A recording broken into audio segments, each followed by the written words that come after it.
Good morning বন্ধুরা, তোমরা সবাই কেমন আছো? আশা করি সবাই ভালো আছো, সুস্থ আছো। তো তো আজকে সকালে ব্রেকফাস্ট কি বানিয়েছি চলো তোমাদেরকে দেখাচ্ছি। তো এখানে সয়াবিন তরকারি বানাচ্ছি, একটু পেঁপে দিয়েছি, আলু দিয়েছি, টমেটো দিয়ে একটু সয়াবিন পাতলা করে ঝোল বানিয়েছি।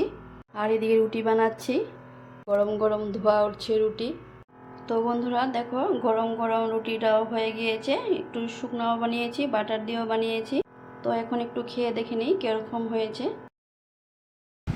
তো এখন একটু খেয়ে দেখে নিই কীরকম হয়েছে। দারুণ হয়েছে, পাতলা করে বানিয়েছি। তোমরাও মর্নিং ব্রেকফাস্ট এরকম করে খেয়ে দেখবে কীরকম লাগে। এখন গরম পড়েছে তাই একটু হালকা করে খেতে হয়। তো বন্ধুরা, তোমরা যেমন করে আমাকে ভালোবাসা দিচ্ছ, এমন করে আমারও ভালোবাসা তোমরা সবাই নিও। তো সবাই ভালো থেকো, সুস্থ থেকো। তাই এখন রাখছি, বাই।